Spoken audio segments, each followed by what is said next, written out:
Welcome to First Bite, the Pride of Detroit midweek podcast where we interview someone to talk about the Detroit Lions. We are going to continue today with our preview series, or post-view, I guess, series of the Detroit Lions draft class, going over all of the picks with an expert from that college. My name's Jeremy Reisman, by the way. I'm the host of First Bite. With me this week is Chris Perfett, my co-host. Review.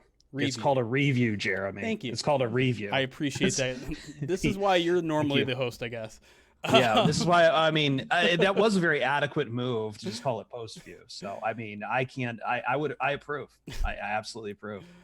With us, our very special guest to talk about, we've already done one on Levi Onwuzurike. We've already done one on Penei Sewell. Now time to move on to the Lions' first third-round pick, Alim McNeill. And our special guest this week is Jonas Pope from the NC State beat writer for the News and Observer and the Durham Herald Sun. Jonas, how you doing today, man? Doing well, man. Thank you guys for having me on. Really appreciate the invite. Well, we appreciate you joining us. Alim McNeill is kind of one of the more fascinating picks the Lions made, obviously. They make it right after they draft Levi Onwuzurike, another defensive tackle. But this one is an entire different kind of breed of a defensive tackle. So before we get into, the player himself, I want to talk about the person a little bit. Based on your years of covering the NC State Wolfpacks, who are the Lions getting as a person in Alim McNeill? For sure. He's definitely one of those guys. If you did a poll and kind of surveyed the entire football facility, like nothing but good things come back from the strength coach down to probably the secretaries or the janitors. Like everyone has nothing but good things to say about him. As a journalist, when I interview people, I've always measured on how they treat me. And, he was always yes, sir, no, sir. Just always have great answers, great personality. Kind of a quiet guy, but, still a great interview all the time. Very, very thoughtful dude. Liked by his teammates. They always say nothing but good things about him. They all recognize his importance on the field and off the field. But yeah, they're getting he's a third round pick with a first round dude in Alim McNeill. I like that. To kind of go a little bit in, do you have like an example of a personal interaction that you've had with him? Whether it's, I know a lot of things have been virtual, so you've kind of lost that on at least last year. But any stories that you have with him? I guess one I can, and it's funny is that we didn't even interact like that. But I was in a restaurant.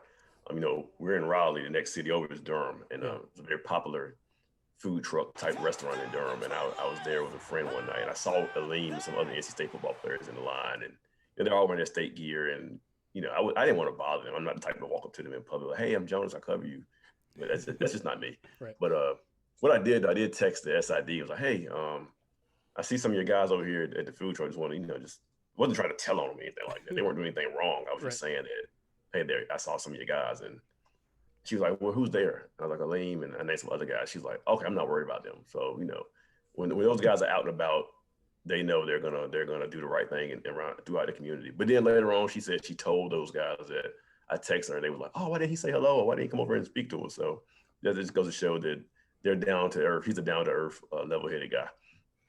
For sure.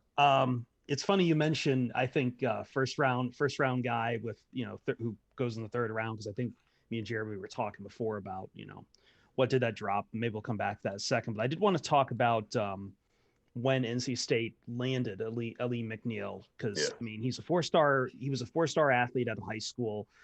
He was recruited by Michigan. I think he had an offer from Alabama, but he instead decides to go to State. Yeah. If I remember, he came out as a linebacker, running back, and he had to transition to playing nose tackle and defensive tackle. What was that transition like? And I guess all part of that too is why NC State over just a big hitter like Alabama. Yeah, I think, and I wasn't on the State beat when he signed, but I was still in the area. But I do remember it being a big deal that he picked NC State. He was a Army All-American. He was this big time prospect. I think what happened was I feel like Bama came in late, so I feel like he had already developed a relationship with the NC State.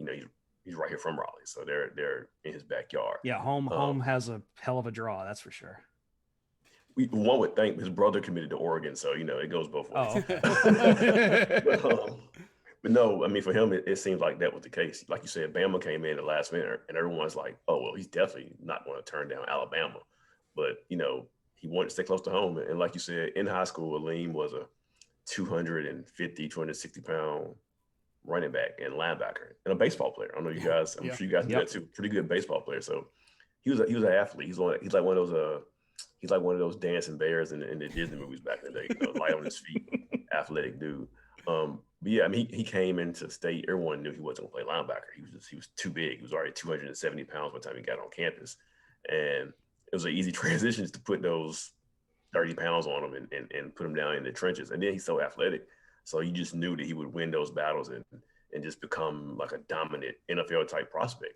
But I think the big thing that shocked a lot of people is like when Alim came in, it was a big deal, but he wasn't like that breakout star right away. He kind of had to like work his way up through the ranks. And, NC State, they're known for their defensive linemen and getting those guys to the NFL. So Alim was a guy from day one. They was like, okay, this is going to be our next big time NFL prospect.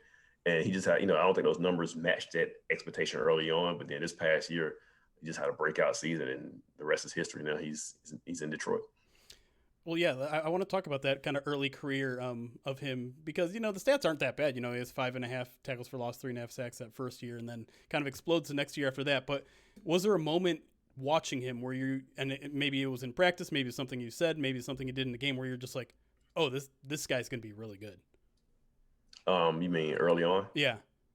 Okay, so I do have a story about that, and it's something that didn't even happen in a game, but high school players now when they commit, they enroll over the summer and they start working out. Yeah.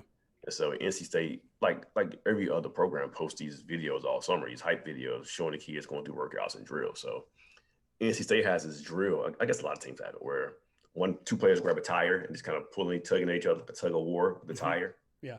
And Alim went up against, I'm not going to say the other kid's name, but he goes up against this guy who's a junior, who's been there, who's a big time prospect, strong guy, who's been in the weight program for at least 3 years already. And Alim drags him like across the field. And then I remember watching the video and the strength and conditioning coach, D'Antonio Burnett, he just has this look on his face like I can't believe this freshman dragging this veteran player like a rag doll across the field. But that was when I knew like, oh, no, he's going to be legit.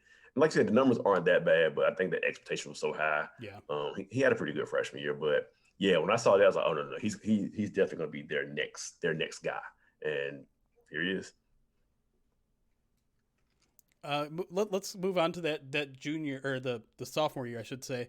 He picks up 5.5 sacks, I believe, that year. Definitely takes a big step. What did you see specifically that improved? Was it just he's getting more opportunities? Was he refining his handwork, footwork? What made him kind of take that year 2 jump that led to him suddenly being on everybody's radar for the NFL? Yeah, I mean, you said it. This opportunity, getting snaps, getting used to being in the trenches. And I think along at some point, he was playing behind some veteran guys, and the light just came on for him. Like you said, getting more snaps, getting more reps in practice, and sometimes the light goes off when the light goes off. And at some point that sophomore year, things clicked for Alim, and the rest is history. He wasn't even a guy who he wasn't a full-time starter yet. Then he was doing a lot of minutes, a lot of reps, quality reps, and those things count when they add up. And then he just put it all together this past season. Yeah, I was going to ask about the past season too, because again, a lot of guys opt out because of COVID, because of the pandemic and everything. He stays there. He plays the whole ACC season. Like what was really special about him in that final year? You couldn't move him. I mean, that's a short answer, but that's the truth, man. I mean, in the run game, like, opposing offensive linemen could not move him. And, if you watch the tape, this is something I asked him about towards the end of the year. So I noticed that when most run plays particularly like you're still standing, like you're still on your feet.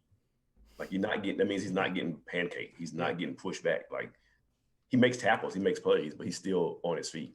And he's like, yeah, man, that's my goal, not to get pancaked, not to get blocked, not to get pushed back by one guy.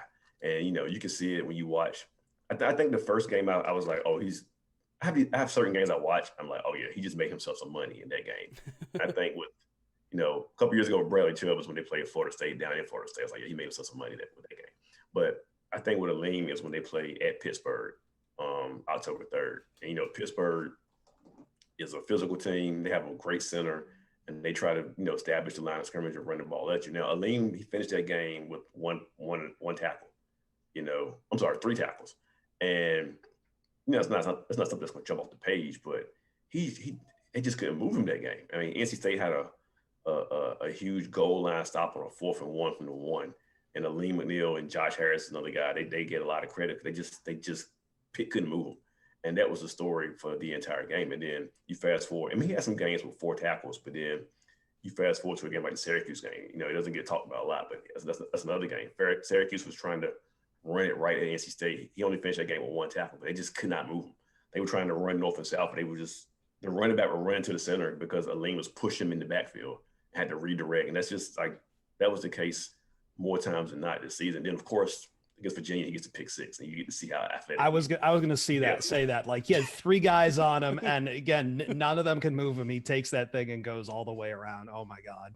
Yeah, that was a throwback to his days as a running back. He saw the athletic ability because he tipped the pass too. So he tips the pass, tracks the ball in the air. That's a baseball player. Tracks the ball in the air.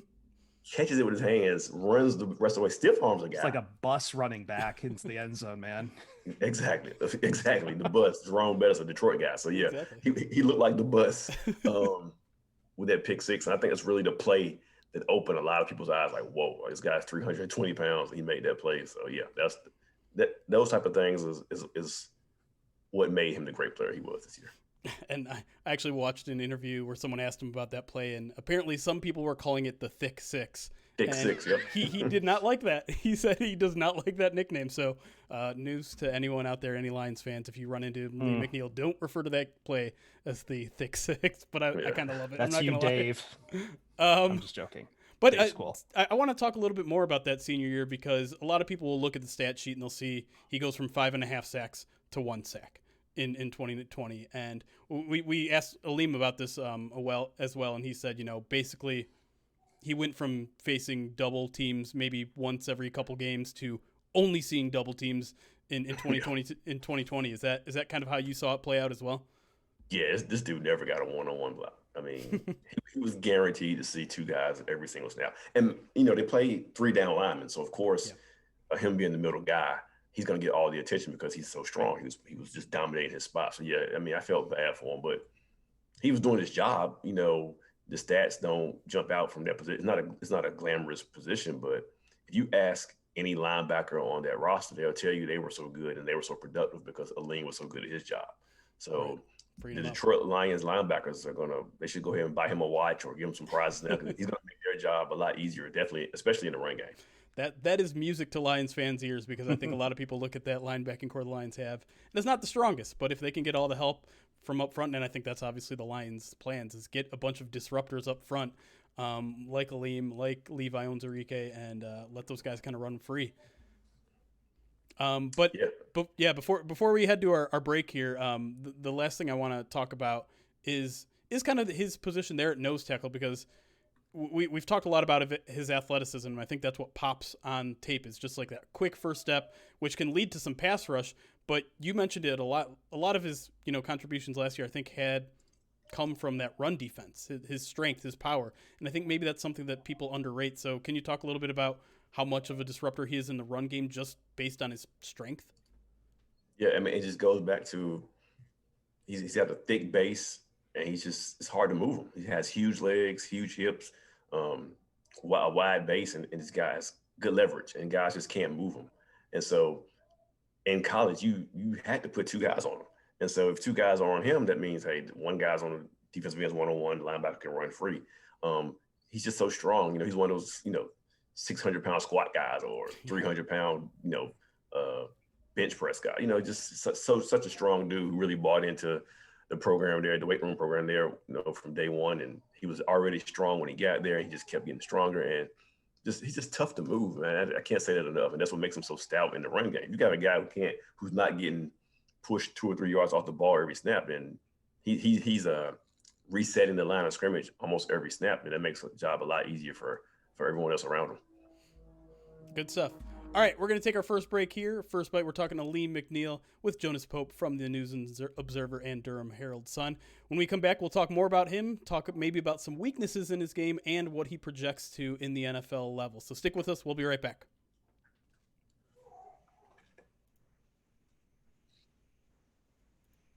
Okay, let me take a quick break to just talk to our live audience here. Sorry, guys, I turned off the alerts because the sound levels seemed like that was a little too loud, and I didn't want Jonas to be overheard from the... It's our first time doing this one on Zoom rather than Uber conference, so we're testing some new stuff out.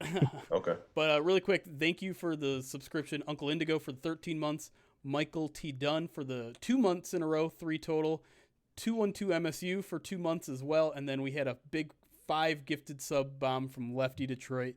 Appreciate that. And then Katie from Michigan. I should remember. I finally see your screen name correctly. 500 bits. Appreciate that as well. And yeah, if you guys have any questions, by the way, for Jonas, feel free to throw them in the chat, and we can throw them here in this last segment if you'd like. I actually have one for Jonas, just for my own personal. Are you from Durham? No, I'm from North Carolina, but I'm not from Raleigh. Oh, okay. Well, I just wanted to ask because I was born in Greensboro. Oh, okay. So I actually went back down and went to Wake Forest for 2 years and just screwed up and bombed out of that place. But yeah, I got a lot of family in High Point, so I spent a lot of time in High Point. Oh, my mom used to, before I was born. My mom's a carpenter and she worked in those factories up in High Point. Oh, okay. So yeah. So you're from that Piedmont Triangle area then, yeah. Well, I'm from probably the coastal area of North Carolina. From the coast. Okay. I moved here in 2014. Yeah, that's fair. Yeah. Mandy, that's a good. We'll do this once we're back, quote unquote, on air. Jeez. But do you know anything about his music career? Because I saw a video of him talk about his music a little bit. Alim? Yeah. Well, I mean, I know what I see him post on social media. I don't think I've ever listened to one of his songs, but I know. Yeah, we can bring it up. Yeah, we can talk about it. Okay, cool. I do have a cool story about him. So yeah. All right, sweet. Okay, yeah. Well, I'll ask that as well, Captain James. James T. Kirk. Cough. Okay. Are we good? You good on your end, Chris? I'm just pulling up an example of Alim's music just to see what I'm in for here. It's good, man. It's nice. I've heard there are a lot of things out there in this world I wouldn't listen to before. I would definitely listen to his stuff over a lot of the hip hop that's out right now.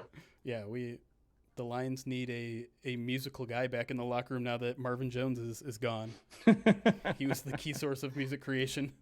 Very, very different styles, but okay. All right, you good to go, Chris? Yeah. Sorry, it's early here, and I'm just not feeling great as always. Like my usual self. Your status quo. All right, give me a second sickly here, self, and we'll get right back into it.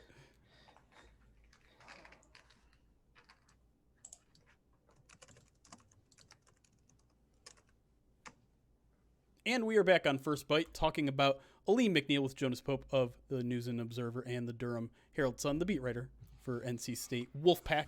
Let's get right back into it. I want to start with maybe one of the quote-unquote biggest concerns that people have over Alim McNeill, at least at the NFL level, and it's that he's kind of small. I mean, it's weird to say that about a 317-pound guy, but to play nose tackle in the NFL, you're probably facing, you're kind of expected to be more in the 330, 340 range. So is that a concern to you? I know we just talked about how strong he is, but he's going to be facing a whole different type of people in the NFL. So it's that jump to the pros from college. Yeah. Yeah. I don't think I've ever in my life, I don't think I would have ever referred to him as small, but I can see how people can say that. Cause he's listed at 6'2", maybe, you know. Yeah. I don't know if he's 6'2". Right. Is that like a pro day generous 6'2"? Yeah, it could be. I mean, he's been listed at 6'2" since he's been at State. Okay. So that may be one of the issues when I say small. I don't know how a 320-pound, 317-pound kid is considered small. Yeah. Sure. I mean, Sure, whatever. But yeah, maybe it's the height thing. And I read some draft bio about, his arms aren't that long and that can cause some problems in the pass rush, getting a little separation. Whatever. Snap the ball, put the ball down and blow the whistle and just let this dude go. He's so athletic, he's so strong. I think that small label, that's crazy to me. I think he'll adjust. I mean, like you said, he's playing a different level at the NFL. I mean, everybody's strong, everybody's smart, especially playing veterans who've been in this league for a long time and know all the tricks of the trade. So naturally, he's going to have to find his way. He's going to have to find his own tricks and find his own little things to get the edge or get the advantage. But I don't doubt for 1 second that he'll do it. So yeah, small, maybe short, but not small. Yeah. For that position. So I mentioned it earlier. I remember we were live during the NFL draft when Alim was picked in the third round, and I was talking with several draft guys who thought he was a first round talent. And I mean, I don't know how much. Again, I was talking with Jeremy, and we thought maybe it was just the position he played. Nose tackle isn't exactly like a high premier position, but I was just trying to figure out why he dropped all the way to third. And, if maybe there is something he needs to work on at the NFL level. Yeah. I mean, like you said, being a nose tackle, and you got to take that into consideration that a lot of teams like guys that like to shift around from end to tackle and move and play different positions. Also wasn't a great class for defensive linemen, to be honest, at the top. Yeah, exactly.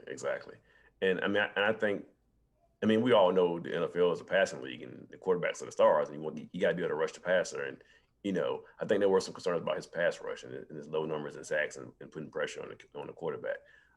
Again, make no bones about it. His first order of duty is stopping the run. I think everybody knows that about his game. So I can understand if the concerns were that, we would like him to generate a little bit more in the passing game, in the pass rush. So I get it.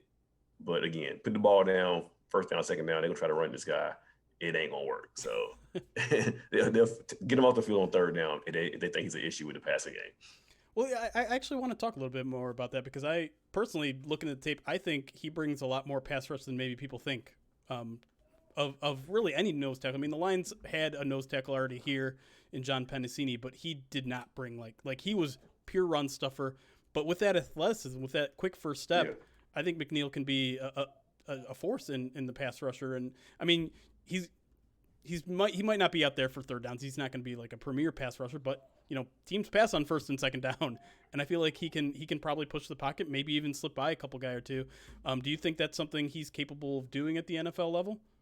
Yeah, and the thing about it, because we talk about how athletic he is, so obviously he can move, he can get around guys, and then you have to consider that now football is a full-time job for him, so he'll spend all these days with coaches, learning counter move and learning new moves, new pass rush technique. In college, he can bull rush most guys. So then maybe he'll learn a swim move or a spin move or a combination of moves to kind of expand that pass rush game. So yeah, we can see him out there on first, second down making plays. I mean, clearly we saw what he did against Virginia and tapping the ball to himself. That was a passing play, making plays like that. So yeah, it's something that he can develop for sure and add to his game. Did you see a lot of pass rush moves at all from him? I mean, I've seen a little bit, like he's stunting a little bit and things like that. But did he mostly just win with his power when it came to his pass rush in college, or did he have a little bit more in his pocket, I guess? Yeah, I would say he was more. I'm just gonna bull rush the guy and get into the backfield. Like you said, he did do a little stunting. I didn't see a lot of counter moves. You know what I'm saying? If someone stopped the bull rush, I didn't see what's next. Do you have a spin? Do you have a swim? Things like that. So yeah, it was mostly I'm stronger than you, and I'm just going to lower my body and explode over my hips and just push you back in the backfield. We got a question from our live audience here who wants to know about his music career because if you don't know, he likes to create music, and I was joking off air. The Lions need a musician now that Marvin Jones is going. So what do you know about his career as a musician? Yeah, I discovered the Dream. Alim the Dream. That's his rap handle, the Dream. But I discovered his passion for music on social media, just like everyone else. I saw him posting links to his songs on Instagram and on Twitter. And it's so funny. I was doing an interview with him and Josh Harris, who was another 350-pound defensive tackle, and they made those goal line stands against Pitt. and Josh Harris plays the piano. So I was like, hey, have you guys ever thought about doing a collaboration together and make some music? So I guess it won't happen now that Alim's gone, but yeah, he raps and he's definitely serious about it because he puts out a bunch of tracks on social media. Yeah, we'll be sure. That must have been his piano then. I was just listening to a little bit of it during the break. Yeah, and if you want to listen to some of his music, we'll link to it in the post on our website. So be sure to check that out. I have another reader question. Just going back to the football side of things from Constrictor 14. What sort of players? Maybe this is kind of speaks more to the rest of the NC State defensive line. So, what sort of players did Alim play with? And then I think the second part for us, probably when we hear your answer, Jonas, is do the Lions have any similar ones? What sort of players did he play with? Yeah. I guess like what was kind of like, who are his partners on the line and what was their style? Like as you say, NC State prides themselves on their D linemen. For sure. No, he those guys he played again. He was a nose tackle. They played two ends. I think for sure. I don't know. They rotated a trio of ends: Daniel Joseph, Savion Jackson, Terrell Dawkins, and I think all three of those guys have a chance to play on Sundays. Daniel Joseph is a senior who transferred from Penn State. He's taking advantage of an extra year, so he's back. And Savion and Terrell were both redshirt freshmen. No, that's not true. Savion was a sophomore. Terrell was a redshirt freshman. So they were the same class, but pretty young guys who were still trying to figure it out. I think, like I said, I think all three of those guys will have a chance to play on Sunday. As a matter of fact, Daniel Joseph was the fourth pick in the CFL draft a couple weeks ago. He's from Canada. So he's already a pro. So, and then the linebackers who played behind him, those guys that have their chances to, Peyton Wilson was an all ACC guy, outside linebacker. Isaiah Moore, middle linebacker. He's back for another year. He could probably be a Sunday guy. And then Drake Thomas, the other outside linebacker. So, I mean, he wasn't playing along scrubs. It wasn't like the NC State defenses we saw back with Bradley Chubb, BJ Hill, Justin Jones, and Kentavious Street, 4 NFL guys right across the front. You knew it from the day they was like, you knew it the whole year that all 4 of those guys were going to the NFL. It wasn't that same type of unit, but there are guys who he played alongside this year who are definitely going to be Sunday guys. And then he played behind Laurel Hutchinson for a few years, who's with the Tennessee Titans now. I might say his last name wrong. Again, I wasn't on state beat last year, but he learned from him. He learned from a guy who played in the league. And those other NFL guys come back and they talk to these guys. So he picked their brains while he was there. But yeah, he played alongside some pros. So it's not like they could it's not like the other offenses could kind of like not pay those guys attention and just kind of all focus on Alim McNeill, because no, he played along some heavyweight guys who could hold their own as well.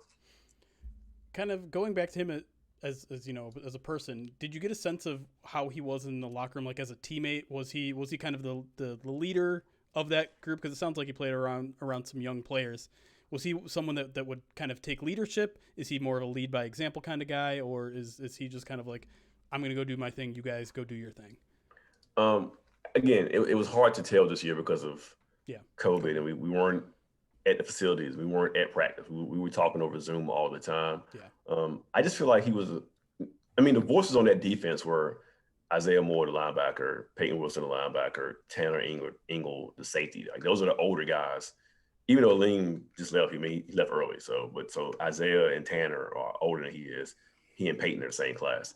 But Alim was a guy who watched me do my work. Like, I'm going to lead by example from what I could tell. He never looked like on the sideline like a rah-rah guy who was doing a lot of talking and getting in guys' faces, but he wasn't, like off to the side by himself either. He was talking to guys. He was engaged with his teammates, but he was more of okay, I'm about to go out here and make this play. I think the most vocal guy on the defensive line was Daniel Joseph. Again, he's an older guy who came from Penn State, and he was the vocal guy in that position group. But Alim was a well-liked teammate, and like I said, he would lead by example. Just watch me go out here and do it, and guys followed. I got one more, Chris. You got one more? I'm good. You hit it off. All right. Take us home. I like to finish with this one, and I think I probably already know the answer to it because we've already mentioned it, but I got to finish this with this question. If there was one play from McNeil's career at NC State that kind of captures exactly who he is, what was it? I mean, obviously, it's the thick six. I figured. Virginia. Obviously, it was a thick six. I mean, like you said, you saw you saw the entire package on that one play. You saw him hold his point of attack when it was 2 guys, 3 guys, triple team him at the line of scrimmage. You saw the awareness to get his hands up in the pass rush and tap the ball. You saw him track the ball in the air, catch it, shake some guys, and then outrun some guys to the end zone. I mean, again, 320 pounds. He showed you. He showed you the whole bag, as people like to say. He showed you his whole bag on one snap. And I mean, there was no surprise that when he got drafted. That's the play you kept seeing over and over again on TV, because like that was it might have been the play of the year for NC State defensively for sure. It was, I mean, it was that, and I think I saw like some of his base running he did when he was a lot of baseball player. Yeah. Yeah, I mean, if things don't work out as a defensive tackle, he could be a goal line fullback for Detroit. And if I'm not might mistaken, need one. When he came to NC State, I think he also was pursuing baseball at the same time, right? He just eventually decided to play football. He was. Yeah, I think if you dig deep enough, you can find some Alim McNeill baseball highlights from NC State. I think he did go out that spring of his freshman year, but then he kind of gave it up. But yeah, there was going to be no Russell Wilson controversy for Alim McNeill at NC State for sure. All right, Kyler Murray there, yeah. All right, Jonas. I'll give the floor back to you if you want to promote anything you've got, maybe where Lions fans can find you if they want to bounce any more questions off you. Yeah, they can find me on Twitter at JE Pope IV. Occasionally I do some Q&A, so if they want to ask any questions about McNeil or any other prospects coming up this year, then fire away. Awesome. Especially since NC State produces great linemen. And as you say, there's going to be more coming out this year, and definitely going to be following them as I start doing my draft prep. Lions certainly seem like they like defensive linemen. Yeah. Yeah, and then again, like I said, his younger brother just committed to Oregon, so he'll be a prospect in a couple of years. So there we go. Pac-12. We know the Lions like Pac-12 guys as well. Yeah, different player. His brother's a linebacker, so different body type. Oh, Lions need linebackers. You're Lions really need linebackers. Right. Yeah. All right, appreciate you joining us, Jonas. We'll talk to you again, hopefully down the line sometime soon. And thank you all for listening. We'll be back with maybe another OTA update on the podcast feed sometime later this week. But until then, thank you for listening. It's chaos. Be kind. The recording has stopped. Jesus, okay. That's horrifying. So, Jonas, just so you know, we're still live with our live audience because we like to kind of chit chat with them after the recording's off. But you're free to go. Thank you again for your time. That was great stuff. A lot of really cool stories in there too. Hey man, I appreciate you guys. Thank you. Thank you very much. Yep. Have a good one, Jonas. You too. Have a good one. All right, let me catch up with some alerts here really quick before we kind of break down what we just heard, because I was not being facetious when I thought there was some great stories in there. We had a resub from Eric 122189, uses Twitch Prime for 3 months now. Appreciate that, and I think that has me caught up. If I missed you, please yell at me. I'm sorry. Yeah, you got the lefties. I think it's been a morning crap. Yeah, I turned the alerts off again because I think the alert sounds were just too loud, and we're playing with the audio levels here on Zoom. So, yeah, that was great. That was awesome. That was fantastic. I watched a couple Alim McNeil interviews in preparation of this just to kind of get a sense of his personality, and I think he nailed it based on what I saw, which is like he's a lead by example guy. He's not, he's not necessarily of the mold of the rest of the Lions draft class where they're just like foaming at the mouth and cutting wrestling. Yeah, he's relatively calm. Yeah, but he's an interesting guy. Like, yeah, the fact that he plays baseball, that he does music, he's a guy that I feel like might be kind of a tough nut to crack. But if you get in there and like you become his friend or you get close to him, like I bet he's got some cool stories to tell. He likes dinosaurs. He's into music, Journey, Motown, Hall & Oates. Hey, yeah. He's a multifaceted guy. Maybe we can get him in with Amon-Ra St. Brown's dad and do some karaoke in the car. God, I don't think it's that kind of music. Listening to Alim's music, I don't think it's that kind of music. I don't think he's up on the foreigner. But no, I mean, I mostly was just watching highlights from him, and like, yeah, as we say, like that if you haven't seen the Virginia play, you really should go see it, because it's I know it's Virginia, so it's like, okay, what do they really do? But Virginia's a good ACC team, and they usually have pretty dynamic offenses. And as I said, they put 3 guys on him, and he like shrugs them off and tips and catches the ball and runs back the other way. It's very fun to watch. Very, very fun to watch. No so question. I'm excited. I think, again, like, we mentioned the dichotomy of being that big, but somehow also being small. Look, when you go to the NFL, you're out of a shallow. I mean, when you go to high school to college, you're going from a shallow pool to a large lake. When you're going from the lake to the ocean, that's going to the NFL. And actually, that doesn't really work because you're going from freshwater to salt. If you were a fish, you'd probably die. But my analogy is I'm still trying to make this analogy. But the point is that, like, you aren't seeing ACC O-lines in the NFL. Right. These are big dudes.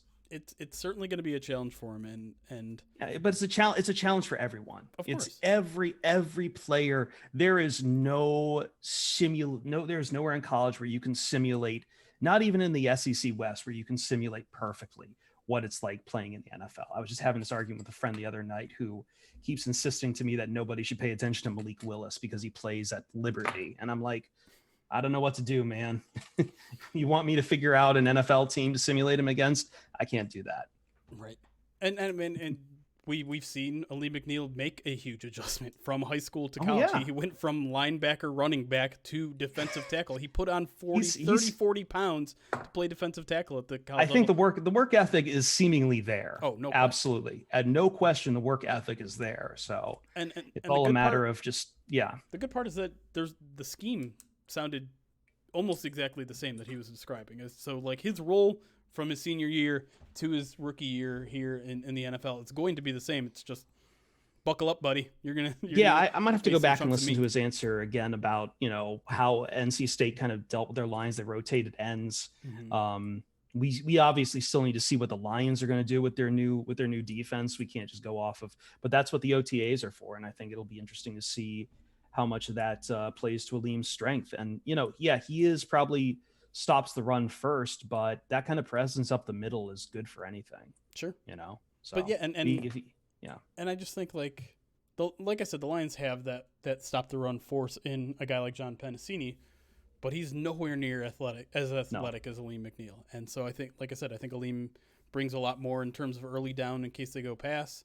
I think he could even bring some third down potential. I don't think he'll be out there for a ton of third downs, especially for the third and longs, but I think it's not impossible to have him out there and view him as a liability necessarily on a passing down. Absolutely. Yeah, no, I don't. I think he's the kind of guy, I think he's got the tools to play, whatever downs he wants. Like, I don't think he's not specialized. I don't consider him specialized other than being a nose tackle. Right. Like, yeah. When will practices be open to the media, and when will POD be able to make it in person? Jeremy, you can speak to this very well. I can and I can't. I'm not really allowed to divulge in media schedules. State secrets. But what I can tell you is that in the past, the way it usually works is that you get the media gets one practice per week during OTAs, and I don't suspect this year will be any different. How about that? Wink. And the answer to whether we'll be able to make it in person is yes. For every OTA that is available to the media, we will be there. I was going to say, maybe you were even kind of letting it slip later this week, might have some thoughts on OTA. You and Eric, yes, we'll have some. Yeah. So again, I will tell you that both myself and Eric will be credentialed for a practice this week there. Yeah, we're just going to leave it to you guys. Like, we'll just let the beat rioters just go nuts and and I'll save my sophoric shit for next week. You guys have a 50-50 chance of being right, because today was the first official OTA and there's only 2 more this week. So yeah.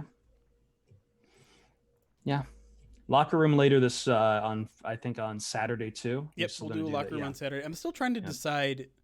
I'd love for them to figure it out so I could actually join that. Right. But yeah, in terms of a potential mini podcast about OTAs, I haven't decided the medium I want to do it on yet, because we could just do it on Locker Room just so it's easily recorded, and like I'd love to do it on Twitch, but I know Eric's got like a busy lifestyle, and to get on camera, it might be a POD cast feed only kind of thing. Like, you guys might just have to record it on some. Actually, I should probably get you a good list of, like, do you have any good, like, like Zooms or something. Not Zoom like this, but there's recording devices that are called Zooms. I should probably hook you up with one. Not yet. Yeah, I should probably hook you up with one. Anything else we need to talk about? Do you guys want to watch Alim McNeil's music really quick? I want to watch his Virginia touchdown again. I mean, I just saw it, but I feel like everyone else should see it. Not too much else other than, Aaron Rodgers saying, getting told "fuck you" by Kenny Mayne. Both? You guys want to see both? All right, let's do Alim McNeil TD. Both is good. Yeah, that whole interview with Kenny Mayne didn't say anything about the situation, but it wasn't supposed to. It was supposed to be a celebration for Kenny Mayne. However, I think someone was saying that Aaron's not showing up at OTAs, so I think if you were wondering if it would still be like a holdout, if this would be how serious he was, I think we're heading towards very serious. But anyway, roll the tape. All right, we're gonna keep the sound off just in case we get nabbed for any DMCA. But here we go. Move to the screen. Most Green Bay's wide receivers didn't show up at OTA. Yeah, this is the play. Sorry, this is not the greatest quality. Apparently no, it's not. No. It's kind of. We'll see a good replay here, I'm sure. There we go. Nose tackle, double team, triple team. Hits it. Yeah, as I said, triple team. You had like a guy looking off him still, but still like. And those are big dudes holding him back too. It's ridiculous. Ridiculous. Sadly, he's not going to be able to rock the 23 that he's wearing as a nose tackle, which I kind of love. I love disrupting status quos like that and just da da da da da da da da da da da. So ridiculous. I like how Jonas kind of said like that's an amalgam of everything he has. Like he gets you even get like the baseball tracking the ball skills in there. He's looking for that in the lights. All right, and then here's some Alim McNeil music. Oh, that's that piano you were talking about. Mm-hmm.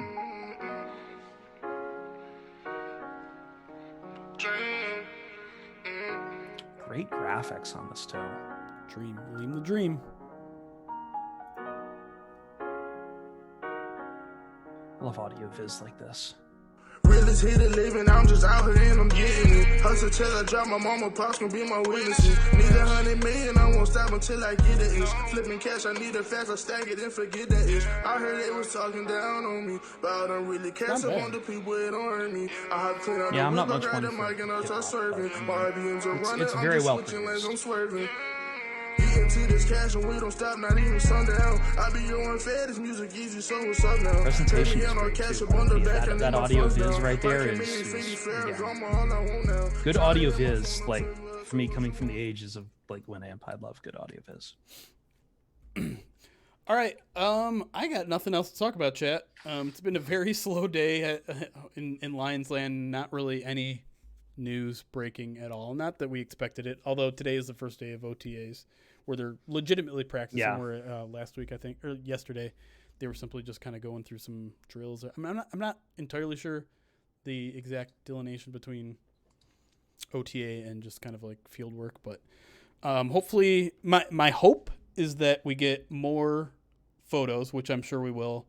My biggest hope is that we get highlights, because there's nothing I like more than digging through highlights and like you said yesterday, going through it like if it was a Zapruder film where I'm just like looking at every single frame. Back into the left. Back into the left. Who's doing what? See if I can see who's lined up where in the background. Back into the left. Yo, Katie from Michigan with the 7 gifted subs right before we bounce out here. Thank you. Appreciate that. Bang. Pushes us over 300 subs, by the way. Appreciate that. Thank you. Appreciate the support. You have been I would say one of the most underrated supporters of the channel. You deserve more recognition there. 32 gifted subs in your career, but you're our biggest bit gifter, I think, by far. Careful with those words. Sorry. Be careful there. But yeah, appreciate that. That's awesome. Thank you so much. Thank you. Anything else you got to say before you go back to bed, Chris? No, I'm not going back to bed. I gotta stay up. It's almost noon here. Oh. I can't. Yeah. Zazu's got something to say. What do you got to say, Zazu? I don't know. You guys hear him just go crazy for something? Yeah, I heard him. Zazu. Relax. Who do you want to raid? I see Chicken Alfredo's on. Do we want to do that? Who else? I don't see anyone else who's. 97 won the ticket, guys. No, I'm not raiding them. Yeah, he's kind of the only small streamer I follow, so I think we should go raid our good friend Chicken Alfredo. I mean, everyone else who I follow is like you wouldn't know who they are. Right before we go, though, hurrah! You've been summoned, Zazu. Not sure what got you all riled up, mister. Oh, no, sure what got you all riled up. But yeah, we'll go see our friend Chicken Alfredo. He is an Eagles fan, but he's a good friend of ours. Met him in person through our good friend John Blevins. Good guy. What is he doing right now? Is he playing? Valorant.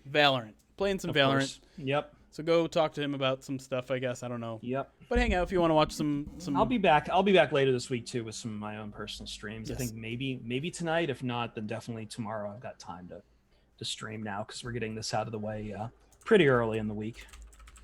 There is Chris's Twitch link. Make sure you follow that as been well. Pimping that nonstop, yeah.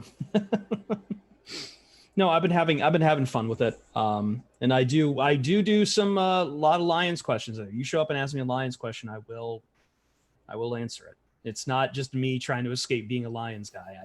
I do everything we can over there, and sometimes we'll just look at schedule stuff and plot out the whole season and everything too. But yeah.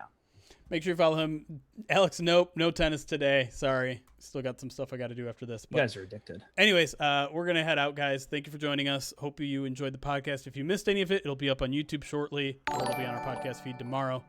Tomorrow. But until then, go enjoy Fredo for a little bit, and we'll see you guys soon. Bye. All right. You'll have to, do you have to probably send me